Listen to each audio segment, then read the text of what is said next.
রইসুল মুফাসসিরিন হযরতে আব্দুল্লাহ ইবনে আব্বাস রাদিয়াল্লাহু আনহু উনি অসুস্থ হয়ে গেছে। তখন হযরতে উসমানের শাসনামল চলছে। হযরতে উসমান রাদিয়াল্লাহু আনহু আব্দুল্লাহ ইবনে আব্বাসের কাছে এসে বলে, ও আব্দুল্লাহ ইবনে আব্বাস, আপনি যে অসুস্থ হয়ে গেছেন, আপনার জন্য কি রাষ্ট্রীয় কোষাগার থেকে উপঢৌকনের ব্যবস্থা করব? তিনি বললেন, না না না, আমার এরকম ভাবে উপঢৌকনের প্রয়োজন নাই। আমিরুল মুমিনিন ডাক দিয়া বলে, এগুলো আপনার প্রয়োজন না হলেও আপনার মেয়েদের প্রয়োজন হবে। এবার আব্দুল্লাহ ইবনে মাসউদ ডাক দিয়া বলে, না না, আমার মেয়েদেরও এগুলোর প্রয়োজন নাই। তার কারণ হলো গো, আমি আমার মেয়েদেরকে আল্লাহর কোরআন শিক্ষা দিছি। বলে যতদিন পর্যন্ত আমার মেয়েরা এরকম ভাবে আল্লাহ পাকের কালাম আঁকড়ে ধরবে, ততদিন পর্যন্ত দুনিয়ার কোনো কিছুর প্রয়োজন তাদের নাই। এরকম ভাবে তারা কোরআনকে আপন বানাইছে যে কোরআন তাদের গলার মালা হয়ে গেছে। যে কোনো সমস্যা তারা কোরআন থেকে সমাধান করে নিচ্ছে। বলুন সুবহানাল্লাহ। তাহলে আব্দুল্লাহ ইবনে মাসউদ বলেন, এরকম ভাবে আমার মেয়েদের জন্য আল্লাহর কোরআনে যথেষ্ট। তারা বলেন, মদিনাবাসীরা বলেন যে আমরা কোরআনকে এরকম ভাবে আপন বানাইছি, দুনিয়ার কোনো চিকিৎসা আমাদের প্রয়োজন নাই। ও কোরআন, বলো না তোমার পরিচয় কি? কোরআন বলে, বাল হুয়া কুরআনুম মাজিদ ফি লাউহিম মাহফুজ। কোরআন ডাক দিয়া বলে, এ হলো সম্মানিত কোরআন, যা লাউহে মাহফুজে সংরক্ষিত ছিল। এবার যদি আপনি কোরআনকে বলেন, ও কোরআন, বলো না তুমি যে দুনিয়ার জমিনে এসেছো, কার মাধ্যমে এসেছো? কোরআন বলে, নাজালা বিহির রূহুল আমিন, রুহুল আমিন তথা জিবরাইল আমিনের মাধ্যমে এসেছি। আবার যদি আপনি কোরআনকে বলেন, ও কোরআন, বলো না তুমি যে দুনিয়ার জমিনে আগমন করেছো, তোমার আগমনের রাত্র কোনটা? কোরআন বলে, ইন্না আনজালনাহু ফি লাইলাতিল কদর, পবিত্র কদরের রজনীতে কোরআন নাজিল করে দেওয়া হয়েছে। আবার যদি আপনি কোরআনকে বলেন, ও কোরআন, বলো না তোমার আগমনের রাত্রি কোনটা, তোমার আগমনের মাস কোনটা? কোরআন বলে, শাহরু রমাদানাল্লাযী উনজিলা ফীহিল কুরআন, পবিত্র রমাদানুল মুবারকে কোরআন নাজিল করে দেওয়া হয়েছে। এই কোরআন এমন দামি কালাম যে এই কালাম এর আদব স্বয়ং আল্লাহ নিজে শিক্ষা দিচ্ছেন। বলুন সুবহানাল্লাহ। দুনিয়ার যতগুলো গ্রন্থ আছে, যত বই আছে, কোনো গ্রন্থর ধরার আদব বলেন, পড়ার আদব বলেন, শোনার আদব বলেন, কোনোটাই দুনিয়ার কোনো গ্রন্থকার শিখান নাই। কিন্তু কোরআনের আদব স্বয়ং আল্লাহ নিজে শিখিয়ে দিচ্ছেন। বলুন সুবহানাল্লাহ। মুসলমান ভাইরা আমার ভালো করে বুঝেন, আল্লাহ পাকের কালাম এমন একটা দামি কালাম, এই কালামটা আপনি চাইলেই ধরতে পারবেন না, আপনি চাইলে স্পর্শ করতে পারবেন না। ও বন্ধু, আল্লাহ রব্বুল আলামিন ডাক দিয়া বলেন, লা ইয়ামাসসুহু ইল্লাল মুতাহহারুন। আল্লাহ রব্বুল আলামিন ডাক দিয়া বলেন, এটা এমন একটা দামি কালাম, যেই কালাম এমন সম্মানিত কালাম, বলে চাইলেই তুমি ধরতে পারবা না, চাইলেই তুমি স্পর্শ করতে পারবা না। বলে এই কালাম ধরতে হলে তোমাকে ওযু করে তারপরে এই কালাম ধরতে হবে। এই যে কোরআনটা আল্লাহ বলছেন লা ইয়ামাসসুহু ইল্লাল মুতাহহারুন, বলে এটা এমন একটা দামি কালাম, এমন সম্মানিত কালাম, বলে এই কালাম ধরতে হলে ওযু করতে হবে, পবিত্রতা অর্জন করতে হবে। মুসলমান ভাইরা রে আমার, ভালো করে বুঝেন, আল্লাহ পাকের কালাম এমন দামি কালাম, এই কালামের তেলাওয়াত একটা শ্রেণীর মানুষ করবে। আল্লাহ রাব্বুল আলামিন ডাক দিয়া বলেন, ও দুনিয়ার মানুষেরা রে, তুমি চাইলে ওই কালাম ধরতে পারবা না, পড়তে পারবা না। আল্লাহ বলেন, ওয়া ইযা ক্বারাআতাল কুরআনা ফাস্তাইয বিল্লাহি মিনাশ শাইতানির রাজীম। আল্লাহ রাব্বুল আলামিন বলেন, ও বান্দা, যখন তুমি এই কালামের তেলাওয়াত করবা, আউযু বিল্লাহ পড়ে গো, আমি আল্লাহর কাছে শয়তান থেকে পানা আছে, তারপরে কালামের তেলাওয়াত শুরু করবা। শুধু কি তাই নাকি? আরেক শ্রেণীর মানুষ এমন আছে, যে মানুষগুলো এই কালামের তেলাওয়াত শুনবে, ও বন্ধু, আল্লাহ রাব্বুল আলামিন ডাক দিয়া বলেন, ও এই কালামের তেলাওয়াতটা যে শুনবা, সাবধান। ওয়া ইযা কুরিআল কুরআনু ফাসতামিউ লাহু ওয়া আনসিতু লাআল্লাকুম তুরহামুন। আল্লাহ রাব্বুল আলামিন বলেন, যখন এরকম ভাবে কোরআনুল কারীমের তেলাওয়াত করা হবে গো, তখন এরকম ভাবে চুপ থেকে কোরআনের তেলাওয়াতটা শুনবা, সাবধান, কোনো প্রকার হইচই করা যাবে না, কোনো প্রকার কথা বলা যাবে না, কোনো প্রকার হট্টগোল করা যাবে না। বলে এমন একটা দামি কালাম রব্বুল আলামিন নাজিল করে দিয়েছেন, ওই কালামের আদব আল্লাহ স্বয়ং নিজে শিখাচ্ছেন। ও বন্ধু, আপনি যদি কোরআনকে বলেন ও কোরআন বলো না, তুমি যে দুনিয়ার জমিনে এসেছো, বলো না কোন কারণে এসেছো। কোরআন বলে, কিতাবুন আনজালনাহু ইলাইকা লিতুখরিজান নাসা মিনায-যুলুমাতি ইলান-নূর। আল্লাহ রাব্বুল আলামিন ডাক দিয়া বলেন, আমি আল্লাহ এই যে কালাম নাজিল করেছি, বলো কেন নাজিল করেছি জানো? বলে মানুষগুলোকে কুফুরের অন্ধকার থেকে, শিরকের অন্ধকার থেকে বের করে একমাত্র কোরআনের আলোতে নিয়ে আসার জন্য আমি আল্লাহ এই কালাম নাজিল করে দিয়েছি। এই জন্য আমি আল্লাহ এই কালাম নাজিল করেছি। বন্ধুগণ আমার, এই কালাম কেমন দামি আর কেমন সম্মানিত কালাম দেখেন। দুনিয়ার যত গ্রন্থ আছে, কোন গ্রন্থের সার্টিফিকেট কি দুনিয়ার কোন মানুষ দিতে পেরেছে? বলেন, পারে নাই। কিন্তু আল্লাহ পাকের এই কালামের সার্টিফিকেট স্বয়ং আল্লাহ নিজে দিচ্ছেন। মুসলমান ভাইরা রে আমার, বন্ধুগণ আমার, আল্লাহ রাব্বুল আলামিন পবিত্র কুরআনুল কারীমের মধ্যে এই কালামের নিশ্চয়তা দিতে গিয়া বলেন, যালিকাল কিতাবু লা রাইবা ফীহি।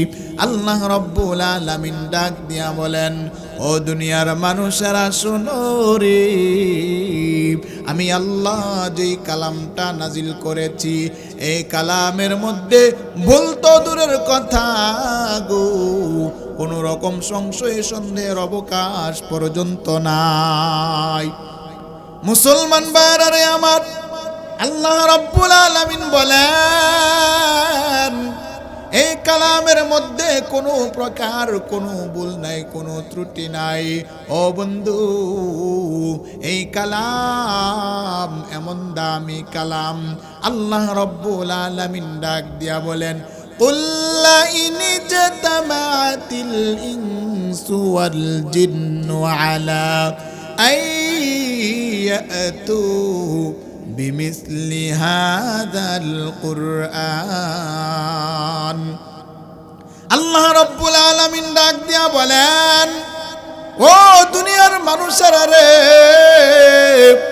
তোমরা দুনিয়ার মানুষ এবং জিন জাতিরা যদি একত্রিত হয়ে যাও, একত্রিত হয়ে গো এই কোরআনের মতো আরেকটা কোরআন বানানোর চেষ্টা যদি করো, কোনো দিনও তোমরা সফল হতে পারবে না।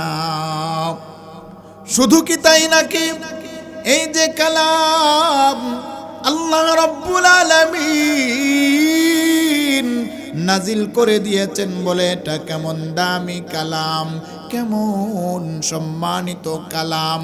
আজ পর্যন্ত পৃথিবীর কোনো ব্যক্তি এই কালামের কোনো ভুল ধরতে পারে নাই। ও বন্ধু, কানাডার একজন প্রেসিডেন্ট দীর্ঘ 40 বছর পর্যন্ত এই কালামের ভুল ধরার জন্য রিসার্চ করেছে, গবেষণা করেছে। দীর্ঘ 40 বছর পর্যন্ত রিসার্চ করে গবেষণা করে সেরকম ভাবে গো আন্তর্জাতিক সংবাদ সম্মেলন করেছে। ও বন্ধু, আন্তর্জাতিক সংবাদ সম্মেলন করে গো সে এরকম ভাবে দুনিয়ার মানুষদেরকে জানায়া দেয়, ও দুনিয়ার মানুষেরা শোনো, দীর্ঘ 40 বছর পর্যন্ত রিসার্চ করে গবেষণা করে গো যেটা পাইলাম, এই কালামের মধ্যে বলতো দূরের কথা, কোনো রকম সংশয় সন্দেহের অবকাশ পর্যন্ত নাই। ওই কানাডার প্রেসিডেন্ট দীর্ঘ 40 বছর পর্যন্ত এই কোরআনের ভুল ধরার জন্য রিসার্চ করে গবেষণা করে সে সংবাদ সম্মেলন করে জানিয়ে দিল এই কালামের মধ্যে কোনো ভুল নাই। আমি আজকে আমার নিজের ভুল স্বীকার করে কালিমা পড়ে নিলাম, বলুন সুবহানাল্লাহ। মুসলমান ভাইরা রে আমার, আল্লাহ পাকের কালাম এমন দামি কালাম, এমন সম্মানিত কালাম ওই আল্লাহ তাআলা নাজিল করে দিয়েছেন আমাদের নবীজি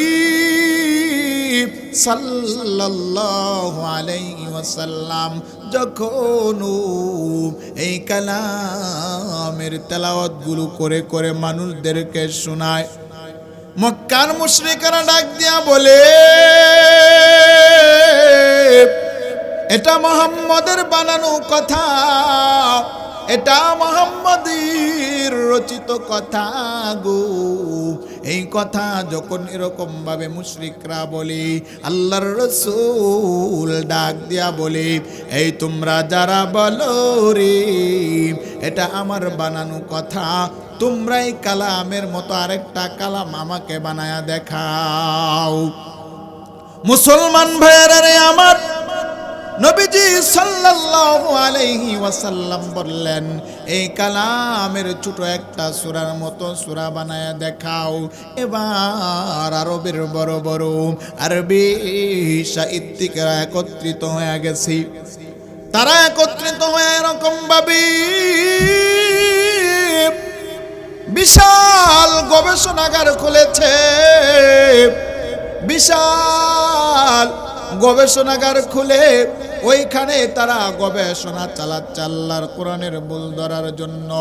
ও বন্ধু, দীর্ঘদিন পর্যন্ত আরবের বড় বড় আরবি সাহিত্যিকেরা একত্রিত হইয়া গো কোরআনের একটা আয়াত বানাইছে। একটা আয়াত বানায়া কাবার প্রাঙ্গণে ঝুলাইয়া দিছে। মুসলমান ভাইয়েরা রে আমার, ভালো করে বুঝেন, ওই আয়াত কাবার কাবার প্রাঙ্গণে ঝুলাইয়া দিছে। বলে ওই আয়াতের অর্থ হলো লাইসা হাদা কালামুল বাশার। তারা সাক্ষী দিয়া দিল মুহাম্মদ যে কালাম তেলাওয়াত করে আমাদেরকে শোনায়, বলে এটা মানব রচিত কোনো গ্রন্থ নয়, বরং এটা আল্লাহ পাকের রচিত গ্রন্থ। বলুন সুবহানাল্লাহ। এবার আরবের বড় বড় আরবি সাহিত্যিকরা কালিমা পড়ে মুসলমান হয়ে গেছে। বলুন সুবহানাল্লাহ। এবার কাফেরদের মাথা খারাপ হয়ে গেছে।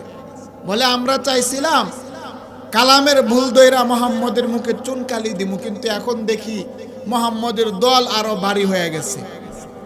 মুসলমান ভাইয়ারে আমার ভালো করে বুঝেন, আল্লাহ পাকের কালাম এর বিরোধিতা করতে গিয়ে যখন কাফেররা এরকম ভাবে ব্যর্থ হয়ে গেছে, এবার কাফেররা ডাক দেয়া বলে এই কে আসরি মুহাম্মদের মাথাটা নিয়ে আসবা। বলুন নাউজুবিল্লাহ। এই কে আছো 100 উটের বিনিময়ে মুহাম্মদের মাথাটা নিয়ে আসবা। এবার হযরত ওমর তখনও মুসলমান হয় নাই, তখনও উনি কালিমা গ্রহণ করে নাই। উনি তরবারি নিয়া গো রওনা হয়ে গেছে নবীজির কল্যাণের জন্য। ও বন্ধু, পথিমধ্যে এরকম ভাবে ডাক দিয়া বলে ও উমর তুমি কই যাও? বলে মুহাম্মদের মাথা আনার জন্য যাই। এবার ডাক দিয়া বলে এই মুহাম্মদের মাথা পরে আনবার রে, আগে তোমার বোনের খবর নাও, তোমার ভগ্নিপতির খবর নাও। তারা মুসলমান হয়ে গেছে, তাদের খবর নাও। উমরের মাথা গরম হয়ে গেছে, এটা আবার কেমন কথা? আমি যাচ্ছি মুহাম্মদের মাথা আনার জন্য, আমার বোন ভগ্নিপতি মুসলমান হয়ে গেছে। মুসলমান ভাইয়েরা রে আমার, এবার হযরত ওমর তার বোন এবং ভগ্নিপতির বাড়িতে চলে গেছে। বেড়ার আড়াল থেকে উনি শুনে তার বোন এবং ভগ্নিপতি কোরআন শরীফের তেলাওয়াত করতেছে। বলুন সুবহানাল্লাহ। হযরত ওমর এই তেলাওয়াত শুনে ভিতরে ঢুকে তাদেরকে মেরে রক্তাক্ত করে ফেলেছি। কিন্তু বন্ধু, রক্তাক্ত করলে কি হবে? আল্লাহ পাকের কালাম এর এত পাওয়ার যেই কালামের তেলাওয়াত হযরতে ওমরের দিলের মধ্যে গিয়া ধাক্কা লাগছে। বলুন সুবহানাল্লাহ। হযরত ওমর এবার ডাক দেয়া বলে ভোর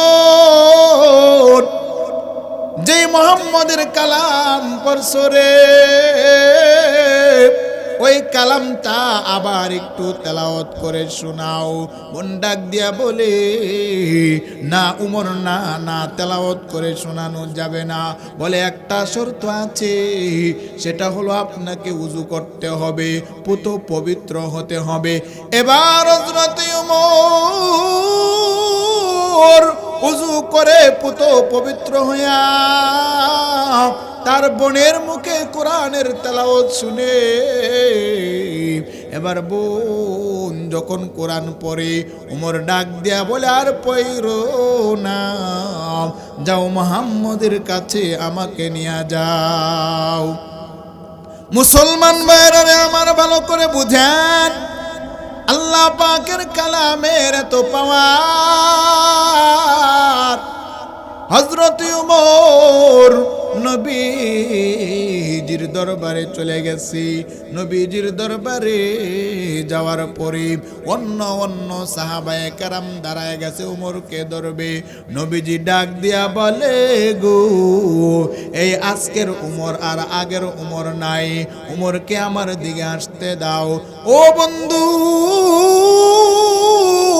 এবার হযরত ওমর নবীজির দরবারে গিয়া বলে নবীজি আমি আপনার মাথা নিতে আসি নাই, আমার মাথা আপনার কদমে সঁপে দেওয়ার জন্য এসেছি। হযরত ওমর কালিমা গ্রহণ করে মুসলমান হয়ে গেলেন কিসের পাওয়ারে বলেন তো দেখি বাবা? কোরআনের পাওয়ারে। কোরআনের দাম আছে না নাই? মুসলমান ভাইয়েরা রে আমার, কোরআনকে যদি বলেন ও কোরআন বলো না তুমি যে দুনিয়াতে আসছো, কেন আসছো, তোমার আগমনের উদ্দেশ্যটা কি? এবার কোরআন ডাক দিয়া বলে ওয়ানুনাজ্জিলু মিনাল কুরআনি মা হুয়া শিফাউ ওয়া রাহমাতুল লিল মুমিনিন। কোরআন ডাক দিয়া বলে আল্লাহ রাব্বুল আলামিন আমাকে নাজিল করেছেন দুইটা উদ্দেশ্য নিয়া। এক নম্বরে হলো এই কোরআন মানুষের দেহের চিকিৎসা করবে। দুই নম্বরে হলো গো এই কোরআন মানুষের কলবের চিকিৎসা করবে। বলুন সুবহানাল্লাহ। এই কোরআন মানুষের ভিতর বাহির সব পরিষ্কার করে দিবে, স্বচ্ছ করে দিবে। বলে এই কোরআনের শিক্ষা যখন মানুষের ভিতরে না থাকবে, সেটা আর মানুষ থাকবে না, কুকুরে পরিণত হবে। ঠিক না বেঠিক? জুড়ে বলেন। বলে মুসলমান নামে, কিন্তু কোরআনের শিক্ষা না থাকার কারণে এটা কাফেরের থেকেও খারাপ হয়ে গেছে। ঠিক না বেঠিক? আছে না না এরকম লোক আমাদের সমাজে? সেই জন্য কোরআনের ধারক বাহক আমাদের হওয়ার দরকার আছে না নাই বলেন? মুসলমান ভাইয়েরা রে আমার, হযরতে আবু হুরায়রা রাদিয়াল্লাহু আনহুকে ডাক দিয়া নবীজি বলেন ইয়া আবা হুরায়রা, ও আবু হুরায়রা, তুমি কোরআন তেলাওয়াত করো এবং কোরআন মানুষদেরকে পড়াও। ও আবু হুরায়রা, এই কোরআন তেলাওয়াত করো, মানুষদেরকে পড়াও। এই আবু হুরায়রা রে, তুমি যদি এই কোরআন তেলাওয়াত করতে করতে পড়াইতে পড়াইতে যদি মারা যাও, আবু হুরায়রা রে, তোমাকে যখন কবরস্থ করা হবে গো, তোমার কবরের মধ্যে ফেরেশতারা জিয়ারত করার জন্য নিয়মিত আসবে। বলুন সুবহানাল্লাহ। শুধু কি তাই নাকি? হাদিসে পাকের মধ্যে সরকারে দো আলম বিশ্বনবী রাহমাতুল লিল আলামিন ডাক দিয়া বলে যারা কোরআনের ধারক বাহক হবে, বলে ওদের কবরের মধ্যে কেমন ভাবে ফেরেশতারা জিয়ারত করবে জানো? যেরকম ভাবে মক্কা মদিনা মানুষেরা জিয়ারত করে, ওইভাবে কোরআনের ধারক বাহকের কবর জিয়ারত করবে, ওইভাবে জিয়ারত করবে। তাহলে বলতেছিলাম যে কোরআন দুইটা জিনিসের জন্য নাজিল হয়েছে। একটা হলো মানুষের ভিতরটাও ঠিক করে দিবে, এরকম ভাবে মানুষের উপরের বাহ্যিক দিকটাও ঠিক করে দিবে। মুসলমান ভাইয়েরা রে আমার, এই কোরআন মানুষের দৈহিক চিকিৎসা কিভাবে করবে গো? ও বন্ধু, সরকারে দো আলম নবীজি আমার হাদিসে পাকের মধ্যে বলেন মান ক্বারা ইয়াসিন ফি সাদরিন নাহারি উদিয়াত হাওয়াইজুহু। সরকারে দো আলম নবীজি বলেন কোন মুসলমান ইমানদার যদি এরকম ভাবে ফজরের নামাজের পরে, অর্থাৎ দিনের শুরু দিয়া সূরা ইয়াসিন পড়ে, কোন সূরা? সূরা ইয়াসিন যদি পড়ে, কুদিয়াত হাওয়াইজুহু, বলে এই তেলাওয়াতের বিনিময়ে গো আল্লাহ তাআলা তার সারা দিনের সকল প্রয়োজনগুলো পূরণ করে দিবেন। শুধু কি তাই নাকি মুসলমান ভাইয়েরা আমার, আল্লাহ পাকের কালাম এমন দামি কালাম, ও বন্ধু আমাদের জীবনে অভাব অনটন আছে না নাই? জোরে বলেন। আছে। যার 1 কোটি আছে তার 2 কোটি প্রয়োজন। ঠিক না বে ঠিক? যার 2 কোটি আছে তার 5 কোটি প্রয়োজন। যে মেম্বার সে চায় চেয়ারম্যান হতে, যে চেয়ারম্যান সে চায় এমপি হতে, ঠিক না বেঠিক? সর্বশেষ আমাদের প্রয়োজনগুলো আছে। ভাইরা রে আমার, বন্ধুগণ আমার, সরকারে দো আলম নবীজি বলেন, উম্মত আমার, তোমার ঘরের মধ্যে অভাব অনটন আছে, বলে একটা আমল যদি তুমি করতে পারো তোমার ঘরের মধ্যে কোনো অভাব থাকবে না। বলে কোন সে আমল? সেটা হলো যদি তুমি প্রতিদিন মাগরিবের পরে সূরা ওয়াকিয়া তেলাওয়াত করতে পারো রে, আল্লাহ তাআলা তোমার অভাবগুলো দূর করে দিবে। বলে 3 নম্বরের আমল হলো, একটা সময় আমরা দুনিয়ার জমিন থেকে বিদায় নিয়ে চলে যাব। ও বন্ধু, আমরা দুনিয়ার জমিনে থাকতে পারবো না। বন্ধুরে, দুনিয়ার জমিন থেকে বিদায় হওয়ার আগে যদি একটা আমল করে যেতে পারি, বলে আপনি আমার কবরে শোয়ানোর সাথে সাথে কবরের সকল আযাবগুলো মাফ করে দেওয়া হবে। বলে কোন সে আমল? সে আমলটা হলো, আপনি যদি এশারের নামাজটা পড়া সূরা মুলুক পড়তে পারেন, অর্থাৎ তাবারাকাল্লাযী সূরাটা যদি আপনি নিয়মিত পড়েন, বলে আপনার কবরে রাখতে দেরি হবে, আপনার কবরে আযাবগুলো মাফ হইতে দেরি হবে না। বলুন সুবহানাল্লাহ। মুসলমান ভাইরা রে আমার, আল্লাহ পাকের কালাম এমন দামি কালাম, এমন সম্মানিত কালাম, কোরআনকে যদি আমরা আমাদের বন্ধু বানাতে পারি, বলে নিয়মিত যদি আমরা কোরআনের সাথী হই, আমাদের দুনিয়াটাও কামিয়াব, আখিরাতটাও কামিয়াব। মদিনা শরীফে এরকম ভাবে একজন চিকিৎসক আসছে, আইসা একটা ব্যানার লাগাইছে, এখানে 1 মাস পর্যন্ত ফ্রি চিকিৎসা দেওয়া হবে। কি চিকিৎসা? ফ্রি, কোনো টাকা পয়সা লাগবে না। 1 মাস চিকিৎসা দেওয়ার পরে ডাক্তার ডাক দেয়া বলে, কি ব্যাপার, 1 মাস কোনো টাকা পয়সা ছাড়া ফ্রি চিকিৎসা দিব বললাম, একটা রোগীও আসলেন না, আপনারা কি অসুস্থ হন না? ঘটনাটা কি? আশ্চর্যের ব্যাপার না? আগামীকালকে যদি ডাঙ্গা একটা ব্যানার দেওয়া হয়, ফ্রি চিকিৎসা দেওয়া হবে, তাহলে বাংলাদেশ থেকে চতুর্মুখী মানুষ এসে ভিড় করবে কি করবে না? কিন্তু ওখানে এটা না, একজন লোকেও ফ্রি চিকিৎসা নেওয়ার জন্য আসেন। এর কি কারণ? মুসলমান ভাইরা রে আমার, ওই ডাক্তার ডাক দিয়া বলে, এই তোমরা কি অসুস্থ হও না কিনা বলো? এবার মদিনার লোকেরা ডাক দেয়া বলে, না না, আমরা যে অসুস্থ হই না বিষয়টা এরকম না, আমরা যে অসুস্থ হই না ঘটনাটা এরকম না, আমরা অসুস্থ হই, তবে আমাদের সুস্থতার জন্য দুনিয়ার কোনো চিকিৎসার প্রয়োজন নাই, আমাদের সুস্থতার জন্য আল্লাহর কালামে যথেষ্ট। বলুন সুবহানাল্লাহ।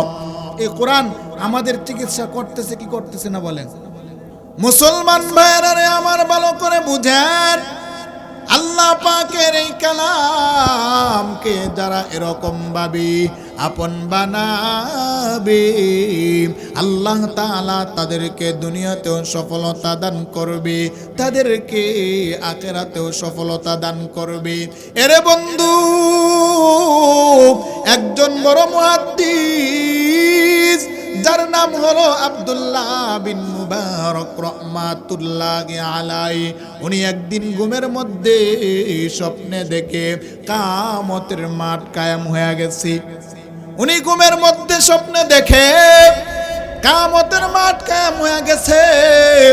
উনার বাড়ির পাশের কাঠুরিয়া উনার আগে জান্নাতে চলে যায়, উনি যেতে পারতেছে না। এবার মুহাদ্দিস সাহেবের ঘুম ভাঙ্গার পরে উনি এবার ওই কাঠুরিয়ার বাড়িতে চলে গেছে। গিয়া কাঠুরিয়ার স্ত্রীকে ডাক দেয়া বলে, বোন বলো না, তোমার স্বামী এমন কোন আমল করত যে আমলের কারণে তার এত সম্মান, এত মর্যাদা? ভাইরা রে আমার, কাঠুরিয়ার স্ত্রী ডাক দিয়া বলে, আমার স্বামী তেমন কোনো আমল করতো না, তবে একটা আমল আমার স্বামী করতো। বলে কোন সে আমল? আমার স্বামী এরকম ভাবে যখন রাতের আধারে এরকম ভাবে কাঠ কেটে ঘরে চলে আসতো, আল্লাহর কালামটা এরকম ভাবে নিত, নিয়ে নিয়ে বলতো, ওগো আল্লাহ, আমি মূর্খ মানুষ, আমি কোনোদিন এই কোরআন পড়া শিখি নাই, তবে আল্লাহ আমি সাক্ষী দিতেছি এই কোরআনে আপনি যা বলেছেন সত্য বলেছেন।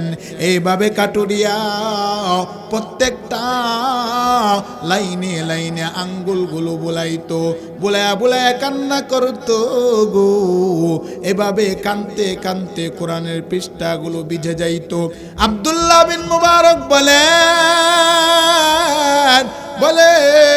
তোমার এই স্বামীর আমলটা আল্লাহ তাআলা এমন ভাবে কবুল করেছেন, তাকে জান্নাতের মালিক বানায়া দিছি।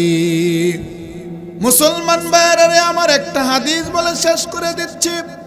সরকারে দো আলম নবীজি আমার ডাক দিয়া বলে, ইন্না লিল্লাহি আহলিনা মিনান নাস।